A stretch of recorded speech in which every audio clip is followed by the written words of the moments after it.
Hello मेरे प्यारे बच्चे। बेटा क्लास 12th के बोर्ड एग्जाम में अर्थशास्त्र में एक प्रश्न आता है मांग की लोच निकालने के लिए। अब बच्चे क्या होते हैं बेटा, थ्योरी पढ़ लेते हैं, उन्हें समझ में आ जाती है, लेकिन कुछ बच्चे बेटा बड़ा परेशान रहते हैं कि उन्हें न्यूमेरिकल क्वेश्चन यानी कि मांग की लोच कैसे निकालते हैं, ये निकालना नहीं आता। स्कूल में कोशिश करते हैं समझने की, समझ नहीं आता। कभी कभी कुछ बच्चे ट्यूशन भी लगाते हैं, जबकि मैं मना करता हूं कि ट्यूशन की बिल्कुल भी आवश्यकता नहीं बेटा, पूरा सिलेबस आपका यहाँ पर करा दिया गया है और समय समय पर लाइव क्लास भी बेटा आपके ली जा रही है। तो मेरे बच्चे, मैं आज आपको निकालना सिखाऊंगा मांग की लोच, और गारंटी मेरी है। आज की क्लास में बेटा मैं आपको 5 मांग की लोच निकालने के प्रश्न कराऊंगा, और ऐसा कोई बोर्ड में प्रश्न आज तक बना ही नहीं है जो इन प्रश्नों के बाहर आएगा। दूसरी बात, हिंदी में समझाऊंगा, बहुत आराम से समझाऊंगा। बस आपको बेटा गुणा करनी आनी चाहिए। गुणा तो जानते हो ना भाई, गुणा पहाड़ी। बस थोड़ी सी अगर आपको गुणा करनी आती है तो आप मांग की लोच बहुत आसानी के साथ निकालना सीख सकते हो। बिल्कुल सिंपल वे में, सिंपल तरीके से समझाऊंगा। गारंटी मेरी एग्जाम के अंदर आएगा और आपको समझ भी आएगा। बस आपको लगभग 10 मिनट मेरे साथ जमे रहना है। 10 मिनट बाद वीडियो को बंद नहीं कर देना, 2 मिनट बाद कि चलो अब खत्म करते हैं, आ गया। पूरे 5 प्रश्न देख कर जाना मेरे बच्चे। गारंटी है, मैं आपको ऐसे भी कह सकता हूं कि कसम है कि 10 मिनट देखने के बाद ही वीडियो को बंद करना। समझ आना वो मेरी जिम्मेदारी कि आपको समझ में आएगा। चलिएगा, टाइम वेस्ट नहीं करूंगा आपका, सीधे प्रश्न पर आऊंगा। प्रश्न क्या है, पढ़ते हैं पहला प्रश्न। बहुत ध्यान से समझते हैं। एक वस्तु जिसकी बाजार कीमत 50 रुपए है, एक वस्तु जिसकी बाजार कीमत कितनी है बेटा, 50 रुपए। बाजार कीमत कितनी है मेरे बच्चे, 50 रुपए। तथा इस कीमत पर वस्तु की मांग 2000 इकाई है। मैं देखो यहां पर दो चीजों पर सर्कल कर लिया, यानी कि जब वस्तु की कीमत 50 रुपए थी तो बाजार में उसकी मांग 2000 इकाई होती थी। प्रश्न समझ में आ गया? अगर प्रश्न समझ गया तो उत्तर तो कुछ बचा ही नहीं, गुणाई करनी है दो चीजों की। अगर वस्तु की बाजार कीमत 50 है, यानी जब बाजार में कीमत 50 रुपए होती थी, तब उस वस्तु की मांग 200 इकाई यानी कि 200 यूनिट हुआ करती थी बेटा। यानी कि 50 रुपए पर 2000 चीजें बिका करती थी, सिंपल लैंग्वेज में। यदि वस्तु की कीमत बढ़कर 60 रुपए हो जाती है, कीमत कितनी हो गई उसकी, 60 रुपए, तब उसके फलस्वरूप मांग घटकर 1500 इकाई रह जाती है। देखो सीधी सी बात है, तो हमें सिंपल पता है, 50 रुपए कीमत थी तो 2000 मांग हुआ करती थी, कीमत बढ़कर 60 होगी तो मांग कितनी हो गई, 1500। तब वस्तु की मांग की लोच ज्ञात करें। क्या ज्ञात करें, मांग की लोच, जिसे अंग्रेजी में क्या बोलते हैं, इलास्टिसिटी ऑफ डिमांड, यानी कि ईडी इज इक्वल टू क्या है, मांग की लोच क्या होगी। बड़ा आसान सा तरीका समझाऊंगा मांग की लोच निकालने का। पहले इसमें से बेटा कुछ चीजों को मैं आपको नाम लिखना सिखाता हूं। एक होता है शब्द P, एक होता है बेटा Q, एक शब्द होता है P1 और एक शब्द होता है Q1। आपके स्कूल के टीचर ने भी आपको बताया होगा, मुझे उम्मीद है बहुत अच्छा आपके टीचर पढ़ाते हैं। पर ये बड़ा गलत है कि ट्यूशन पढ़ने की आवश्यकता नहीं है, मैं आपको फ्री पढ़ा रहा हूं। चलो, P और Q क्या है, पहले P और Q की बात करते हैं। किसी वस्तु की बाजार की कीमत 50 थी और उस वस्तु की इकाई कितनी थी, मांग कितनी थी, 2000। तो जो बाजार की कीमत है 50 रुपए, इसे बोला जाएगा P, और जो बाजार की मांग है बेटा वो कितनी है, 2000 रुपए, इसे बोला जाएगा Q। P 50 और Q 2000। P का मतलब पहले कितनी कीमत थी और Q का मतलब पहले कितनी मांग थी। P और Q में पहली वाली लिखनी बेटा, 50 रुपए पर 2000 इकाई की मांग होती थी। अब यदि वस्तु की कीमत बढ़कर 60 रुपए हो जाती है, तो P1 का मतलब हमेशा होता है बेटा नई वाली कीमत, चाहे वो घटे या बढ़े कुछ भी हो। P1 का मतलब क्या है, नई वाली कीमत, और Q1 का मतलब क्या है, नई वाली मांग। हर प्रश्न में दे रखी होगी, पहले कितनी कीमत थी, पहले मांग, और अब कितनी कीमत है, अब वाली मांग। P का मतलब पुरानी कीमत, मैं लिख देता हूं, पूरे आराम से समझाऊंगा बेटा। और Q का मतलब नई वाली, सॉरी P1 का मतलब नई वाली। तो P का मतलब पुरानी कीमत, P फॉर प्राइस है ना, पुराना प्राइस पुरानी मांग, और P1 का मतलब नई प्राइस नई मांग। इतनी बात समझ गए? अब देखो मैं थोड़ा सा यहां से ढक देता हूं, अब सब कुछ यहां पर लिखा हुआ है। जब कीमत 50 थी तो मांग 2000 इकाई होती थी, कीमत 60 होगी तो मांग कितनी होगी बेटा, 1500 इकाई।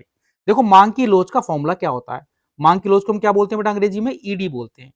मांग की लोच का फॉर्मूला होता है बेटे मांग की लोच का फॉर्मूला होता है बेटे ईडी बराबर पी अपॉन क्यू। कहोगे सर तो बड़ा आसान है, delta Q upon delta P. कहोगे सर अब भारी हो गया, ये डेल्टा सा क्या है सर, ये त्रिभुज सा क्या बना दिया आपने। देखो भैया, पी का मतलब क्या है, पुरानी कीमत अभी बताई थी, और क्यू का मतलब पुरानी मांग। पी का मतलब पुरानी कीमत पुरानी मांग, पी पुरानी कीमत है और क्यू पुरानी मांग है।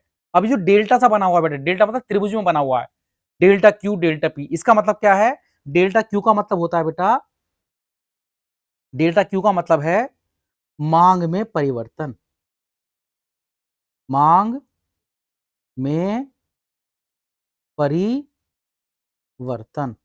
क्या इसका मतलब, मांग में परिवर्तन। और डेल्टा पी का मतलब क्या है बेटा, कीमत में परिवर्तन। नई वाली कीमत नहीं बच्चे, कीमत में परिवर्तन। थोड़ा तो समय दोगे, कहां भाग रहे हो,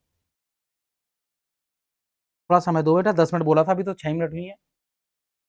मांग में परिवर्तन और कीमत में परिवर्तन कैसे निकलेगा। अब डेल्टा पी कैसे निकलता है बेटा, इसका फॉर्मूला होता है हमेशा P1 माइनस पी, मतलब हमेशा नए वाली कीमत में से पुरानी कीमत घटानी, कोई सी बड़ी हो, नई में से पुरानी घटानी है बेटा।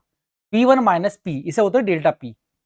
यानी कि 60 में से 50 घटाओ, 60 माइनस 50 कितना बचेगा बेटे, सर जी 10 बचेगा, लिख दो भाई, ये हो गया डेल्टा पी।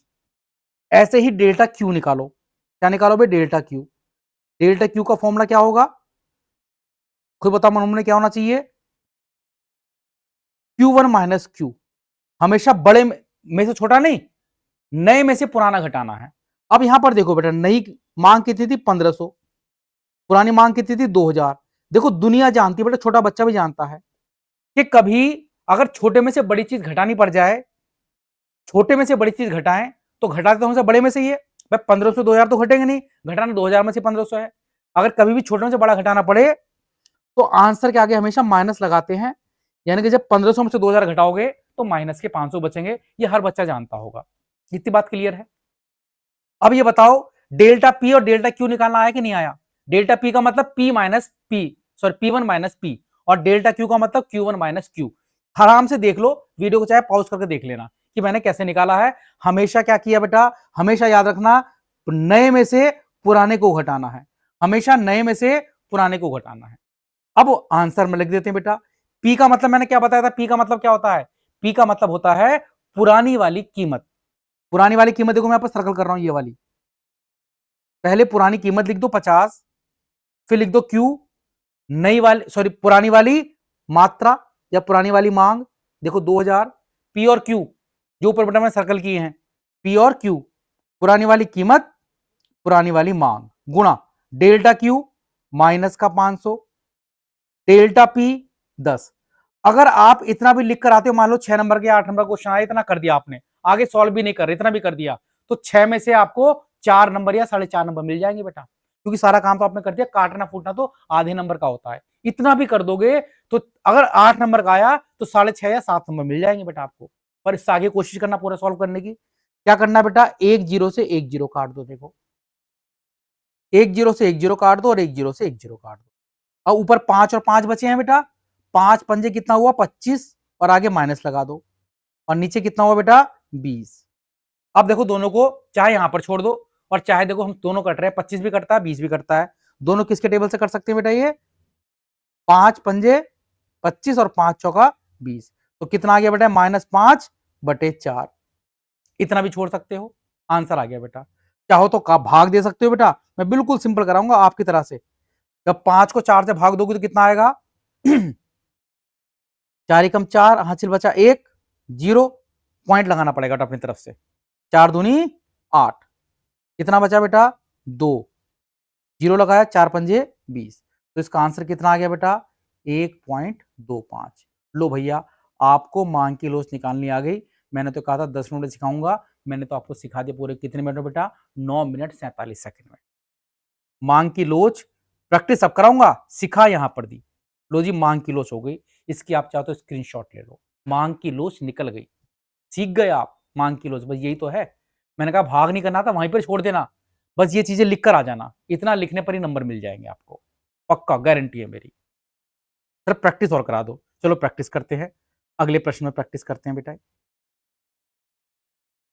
एक वस्तु जिसकी बाजार की कीमत 20 रुपए है, अब मैं सीधे लिख दूं बेटा जल्दी जल्दी, अब तो आप समझ ही गए। एक वस्तु जिसकी बाजार की कीमत, कीमत मतलब प्राइस 20 रुपए है, और उस वस्तु की बाजार मांग क्यू 6000 इकाई होती थी। कीमत को पी मानना है और मांग को क्यू मानना है। अब यदि कीमत घटकर नई वाली कीमत को P1 लिखना है, 15 रह जाती है, और वस्तु की मांग, वस्तु की मांग 1000 इकाई से बढ़ जाती है। मैंने कहा प्रैक्टिस कराना था आपको, 1000 इकाई नहीं बेटा, 1000 इकाई से बढ़ जाती है, अर्थ समझना, वस्तु की मांग 1000 इकाई से बढ़ जाती है, यानी कि वस्तु की नई मांग लिखते बेटा, यहां पर 1000 मत लिख देना, 7000, थोड़ा कंफ्यूज करने वाला मैंने शब्द दे दिया। पहले क्वेश्चन मैंने क्या दिया था, अगर पहला वाला क्वेश्चन होता ऐसा बोलता मैं कि कीमत 15 रुपए हो जाती है और वस्तु की मांग 7000 इकाई हो जाती, मैं ऐसा बोल देता, लेकिन मैंने क्या बोला, 1000 इकाई से बढ़ जाती है। इतना तो समझ रहे हैं ना बेटा, अगर 6000 इकाई थी और 1000 से बढ़ जाती है तो नई मांग कितनी होगी, 7000। पहले बार इतना समझ लो, 1000 इकाई से बढ़ने का मतलब क्या हुआ, जो पुरानी इसमें जोड़कर तब लिखना बेटा यहाँ पर। वैसे ऐसा इतना कंफ्यूजन आएगा नहीं, फिर मैंने आपको समझा दिया, अगर ऐसा होता तो कैसे करते। अब मैंने इसे प्रश्न को ढक दिया, अब मजा करते हैं, आंसर समझते हैं। ईडी का फॉर्मूला क्या होता है, मांग की लोच बराबर होती है बेटे P अपॉन Q गुणा delta Q upon delta P, ये होती है मांग की लोच का फॉर्मूला। होता है मेरे बच्चे, हाँ जी सर होता है। अब इसमें हमें क्या निकालना भूल गए अभी हम, डेल्टा P, डेल्टा P और डेल्टा Q और निकाल लेते हैं बेटा। डेल्टा P डेल्टा Q कैसे निकलेगा, डेल्टा P कैसे निकलेगा, हमेशा छोटे में से बड़ा नहीं बेटा, P1 माइनस P, चाहे कोई भी छोटा हो, हमेशा नए में से पुराना घटाना है। 15 माइनस 20, और अगर घटाते समय बड़ा वाला माइनस में आ रहा है तो आंसर माइनस में लिख दो बेटा, ये हो गया डेल्टा P। डेल्टा Q कैसे निकालेंगे, 7000 माइनस 6000, हमेशा नए में से पुराना, ये कितना आ गया बेटा 1000, ये प्लस में आ गया, हमेशा एक चीज प्लस में आएगी एक चीज माइनस में आएगी, कंफर्म है, बिल्कुल कंफर्म। जब भी निकालोगे मांग की लोच, एक प्लस में आना एक माइनस में आना, ये नियम है। लगा दो ईडी का फॉर्मूला, मांग की लोच का फॉर्मूला क्या होता है, मांग की लोच का फॉर्मूला भाई, सबसे ऊपर क्या लिखते हैं, चलो पहले फॉर्मूला लिख देता हूं मैं, P upon Q into delta Q upon delta P, और P का मतलब यहां पर क्या होता है बेटा, पुरानी वाली कीमत 20, Q का मतलब क्या होता है, पुरानी वाली मांग यानी कि 6000, into into delta Q 1000 upon delta P minus के 50, जो कट सकता है काटते हैं बेटा हम, एक जीरो से एक जीरो कट गई, 3 जीरो से 3 जीरो कट गए, ऊपर बचा रहा 2 और नीचे बचा रहा बेटा आपके पास क्या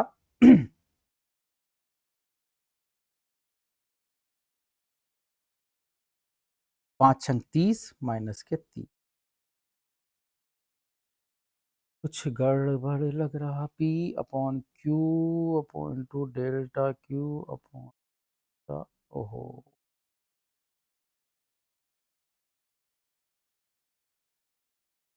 हाँ बेटा एक छोटी सी मिस्टेक है, डेल्टा P 15 माइनस 20 कितना आएगा, माइनस के 5 आएगा।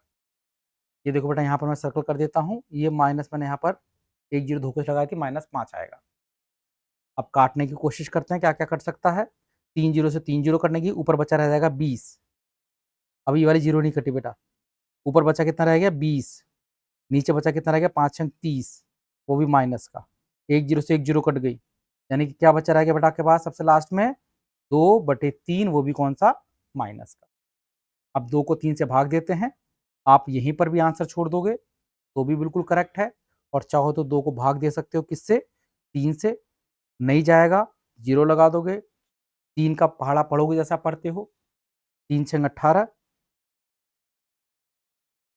2 बचेगा और फिर बेटा ऐसे ही आता चला जाएगा, बस इसे छोड़ दोगे 0.66 और आगे हमेशा माइनस लगाओगे, क्योंकि ईडी के जितने भी आंसर होंगे उन सभी में हमेशा क्या आएगा, माइनस आएगा। 100% सबके अंदर क्या आएगा, माइनस का आएगा। तो ये रहे आपका दूसरा प्रश्न। समझते हैं प्रश्न नंबर 3। एक और प्रश्न है जो कि इंपॉर्टेंट है, लेकिन यहाँ पर थोड़ा सा अलग है। अगर ये प्रश्न आता तो बड़ा सिंपल है, क्योंकि सिंपल सा, यहाँ कोई कैलकुलेशन नहीं करनी, डायरेक्ट आपको आंसर लिखना है इसके अंदर। लिखा है यदि किसी वस्तु की कीमत 50 में 50% की वृद्धि होती है, फलस्वरूप वस्तु की मांग 30% से कम हो जाती है। दोनों चीजों के प्रतिशत दे रखे हैं। वस्तु की कीमत अगर 50% से बढ़ जाती है, तब वस्तु की मांग 30% कम हो जाती है। मांग की लोच ज्ञात करें, यानी कि इलास्टिसिटी ऑफ डिमांड हमें यहाँ पर बतानी है। ईडी बराबर क्या, इसमें कौन सा फॉर्मूला यूज करेंगे? यहाँ सिंपल सा मांग की लोच का जो फॉर्मूला होता है, ईडी इज इक्वल टू, एक तो सिंपल फॉर्मूला था P upon Q into delta Q upon delta P. एक फॉर्मूला और होता है, वो फॉर्मूला आपके पास होता है मांग में प्रतिशत परिवर्तन अपॉन कीमत में प्रतिशत परिवर्तन। मांग में प्रतिशत परिवर्तन अपॉन कीमत में प्रतिशत परिवर्तन, यानी कि दोनों का प्रतिशत परिवर्तन दिया होगा तब ये फॉर्मूला आप लगाओगे, और कुछ भी नहीं करना। दोनों का प्रतिशत परिवर्तन दे रखा है, मांग में प्रतिशत और कीमत में प्रतिशत, याद ये रखना है, ऊपर मांग लिखना है और नीचे कीमत लिखना है। अब प्रश्न में देख लो, कीमत कितनी बढ़ी थी, 50%, मांग कितनी घटी, 30%। तो कीमत 50 और मांग 30, तो मांग का परिवर्तन ऊपर लिखना है और कीमत का परिवर्तन नीचे लिखना है। अब एक चीज और याद रखनी है, हमेशा प्रश्न में एक चीज बढ़ेगी और एक चीज घटेगी। वो लिखा कीमत में 50% की वृद्धि हुई और मांग 30% से क्या हो गई, कम। कीमत बढ़ी और मांग कम हो गई, तो जो भी चीज कम होगी उसके आगे माइनस लगा दोगे बस। हमेशा प्रश्न में एक चीज बढ़ेगी एक चीज घटेगी, जो भी घटी है उसके आगे क्या लगाना, माइनस लगाना है।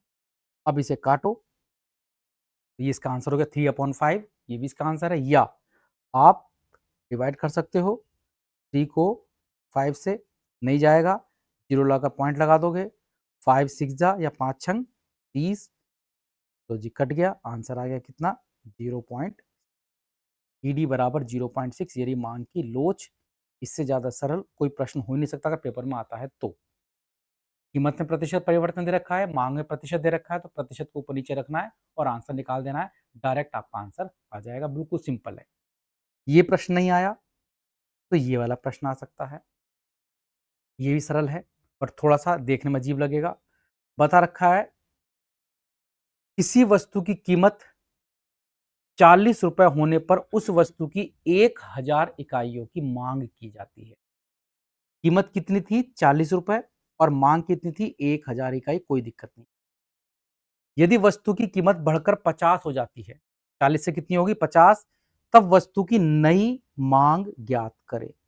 हमें इस बार क्या है, नई मांग ज्ञात करनी है। यदि मांग की लोच कितनी है, -2। इस बार क्वेश्चन में नई मांग पूछा है और मांग की लोच दे रखी है, तो इस तरह से भी प्रश्न आ सकता है कि नई मांग पूछ ली जाए और मांग की लोच आपको दे दी जाए। तो अगर ये प्रश्न आता है जहां पर मांग की लोच दे रखी है, तो इस तरह के प्रश्न को आप कैसे करेंगे, वो भी बड़ा सिंपल है। मांग की लोच दे रखी है तो इस क्वेश्चन को कैसे किया जाएगा, एक बार थोड़ी चीजें लिख लेते हैं इस प्रश्न की भी। पी मतलब पहले कितनी कीमत थी, 40। क्यू पहले कितनी मांग थी, 1000 इकाई। कीमत बढ़कर कितनी हो गई, 50 हो गई, और उसने कहा कि नई मांग ज्ञात करें। हमें नई मांग पता नहीं है, पहले इतना तो लिख सकते हो, पी पता है, क्यू पता है, P1 पता है और Q1 उसने हमसे पूछ लिया। हमें दे क्या रखा है, गिवन क्या रखा है, ईडी मांग की लोच इस बार पहले से दे रखी कि भैया -2 है, कि मांग की लोच मत निकालो, मांग की लोच तो मैंने दे दी। लो भैया, इतना प्रश्न मैंने शॉर्ट में यहाँ पर दिखा दिया आपको। कीमत 40 पर मांग 1000 थी, कीमत बढ़कर 50 हो जाती है, मांग आपको बतानी है और मांग की लोच आपको पहले से ही गिवन है।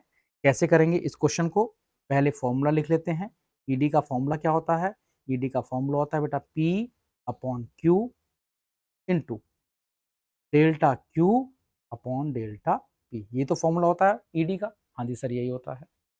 अब एक बार डेल्टा पी निकाल लेते हैं। डेल्टा पी कैसे निकलेगा, देखो ऊपर में लिख रहा हूं रेड कलर से। डेल्टा पी कैसे निकलेगा, नई कीमत में से पुरानी कीमत घटाकर, यानी कि 10। 50 माइनस 40 बराबर 10, डेल्टा पी आ गया बेटा। 50 माइनस 10 बराबर 50 माइनस 40 बराबर 10, 50 में 10 घटाया, डेल्टा पी आ गया है, कीमत में परिवर्तन आ गया है। दूसरा, इसे मान लो x, क्या मान लो x, तो डेल्टा क्यू भी निकालो भाई। डेल्टा क्यू कैसे निकलेगा, हमेशा नए में से पुराना घटाना है, तो x माइनस 1000। बस ये चीज समझ ली तो सब कुछ हो गया बेटा। डेल्टा पी का मतलब P1 माइनस पी, और डेल्टा क्यू का मतलब Q1 माइनस क्यू, और Q1 को क्या मान लो, नई मांग को क्या मान लो, x मान लो। बस x में से 1000 घटा दो। अब वैल्यू को यहाँ पर रखेंगे और देखो खुद ब खुद आंसर आने स्टार्ट हो जाएंगे। मांग की लोच हमें पहले से दे रखी है माइनस की 2, पी की जगह पर क्या रख दोगे भाई, पुरानी कीमत 40, मांग की जगह पर पुरानी मांग 1000, गुणा डेल्टा क्यू की जगह पर क्या रख दोगे, x माइनस 1000, ये पूरा एक साथ है, और नीचे क्या रख दोगे, डेल्टा पी की जगह पर कीमत, यानी कि 10 रुपए। जो कट सकता है बेटा वो हमें काट देना चाहिए, एक जीरो से एक जीरो कट गया। अब जो चीज बेटा यहाँ पर बटे में होता है ना, देखो यहाँ पर बटे में दे रखा है ये वाली चीज, मैं एक बार हाईलाइट कर देता हूं। ये चीज अगर मैं इसे इधर ले जाऊंगा ना, तो बटे वाली चीज अपोजिट जाकर गुणा में पहुंच जाती है। इतनी सी गणित पर हल्की सी सीखनी है बेटा आपको। तो -2 गुणा 1000 बराबर, यहां पर रह गया केवल 4, और x माइनस कितना हो गया बेटा, 1000 हो गया। थोड़ी सी गणित है बेटा, बहुत ज्यादा नहीं है। ये हो गया, -2 की जब 1000 से गुणा करेंगे तो 2000 हो जाएगा, और जो 4 है ना बेटा, इसकी दोनों से गुणा करनी है आपको, x से भी, ये हो गया 4x, और 1000 से भी 4000, इतना करना है बेटा बस। क्लियर है, हाँ जी सर क्लियर है। अब देखो बेटा मैं क्या करूंगा, अब ध्यान से देखना, बल्कि मैं उसे ऊपर कर देता हूं ताकि आप आंसर समझ सको। -2000 पहले से लिखे हुए हैं, और देखो बराबर के इधर 4000 रुपए लिखा हो, बराबर के इधर। जब बराबर के इधर वाले आइटम इधर पहुंचता है, वहां पर देखो ध्यान से, बराबर के इधर वाला आइटम इधर पहुंचता है, तो ये माइनस का 4000 इधर आकर प्लस के 4000 हो जाएगा, और यहाँ पर रह जाएगा बेटा कितना, 4x।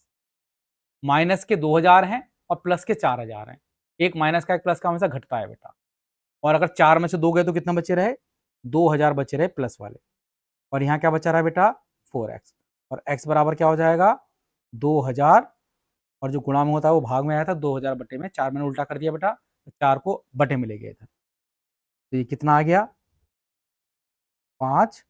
तो नई मांग कितनी होगी बेटा, 500 होगी। कीमत के बढ़ने से नई मांग कितनी हो जाएगी, 500 हो जाएगी। बहुत सिंपल प्रश्न है, ये रहा भैया हमारा प्रश्न, और ये रहा उसका सॉल्यूशन। बताओ मांग की लोच में क्या भारी है, इसे निकालना। कर सकते हो, आसान प्रश्न है, बहुत आसान प्रश्न। इसे भी आप एक बार चाहे इसका स्क्रीनशॉट ले लो, बाकी अगर आप ऐप से जुड़े हुए हो तो वहाँ पर आपको पूरी वीडियो मिल जाएगी, नोट्स भी मिल जाएंगे, और अगर आप ग्रुप से जुड़े हो तो ग्रुप पर मैं इस वीडियो के नोट्स ग्रुप पर सेंड कर दूंगा, वहाँ पर आप आसानी के साथ देख सकते हो और समझ सकते हो। लास्ट प्रश्न है,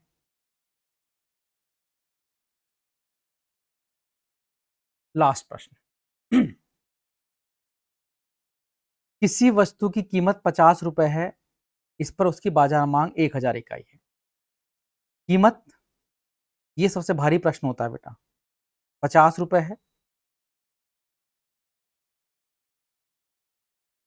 और उसकी मांग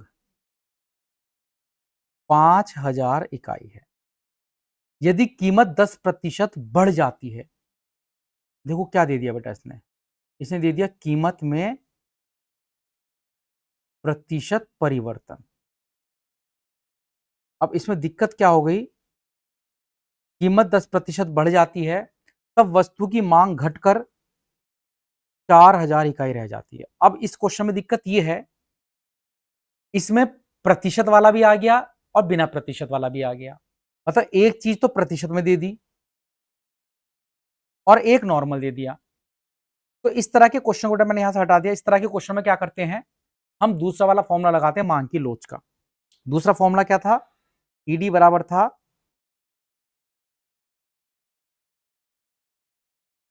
मांग में प्रतिशत परिवर्तन अपॉन कीमत में प्रतिशत परिवर्तन, ये फॉर्मूला था बेटा। अब इसमें से हमें कीमत में प्रतिशत परिवर्तन उसने दे दिया 10, मांग में प्रतिशत परिवर्तन और लिख दो। पहले मांग का प्रतिशत कैसे निकालते हैं वो समझ लो बेटा, बस इतना हमें सीखना है।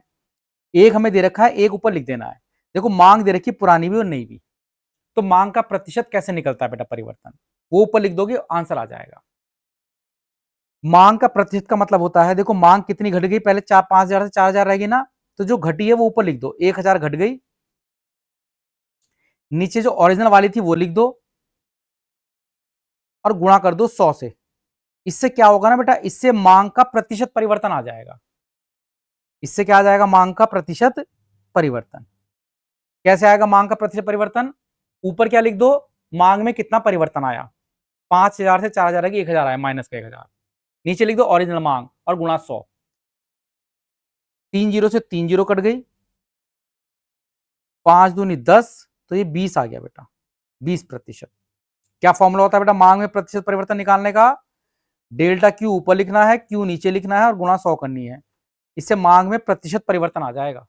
एक चीज तो प्रतिशत में दे रखी है, कीमत 10% घट गई, मांग कौन निकाल, बोला कीमत 10% बढ़ गई, तो मांग कौन निकालना था, तो मांग का कितना आ गया, माइनस का 20 आ गया बेटा। 2 जीरो से 2 जीरो कट गई, बस नीचे कितना बच रहा, -2, ये इसका आंसर हो गया। अब देखो बेटा मांग की लोच में इसके अलावा कोई प्रश्न बनता ही नहीं, आप कोई सी बुक उठा लेना, कितने क्वेश्चन कर लेना, ये 5 ही तरह के पैटर्न, 5 ही तरह के क्वेश्चन आएंगे, इसके अलावा और कोई क्वेश्चन आ ही नहीं सकता है। यानी कि अगर आपको ये 5 प्रश्न आ गए हैं, तो ये समझ कर चलो आपको पूरी मांग की लोच निकालनी आ गई है। अगर आप कभी हाफ ईयरली नहीं हुए हैं, तो उसमें प्रश्न आएगा, वहां पर आप ऑटोमेटिक कर आओगे, और अगर आप बोर्ड के टाइम पर देख रहे हो, तो वहां तो आप कर आओगे ही आओगे। चलिएगा, आप हमारी ऐप से जुड़ सकते हैं, हमारे व्हाट्सएप ग्रुप से जुड़ सकते हैं, नंबर नीचे डिस्प्ले हो रहा है बेटा, इस नंबर पर मैसेज करके आप हमारे साथ जुड़ सकते हैं। तब तक के लिए जय हिंद, जय भारत। मिलते हैं नेक्स्ट क्लास में।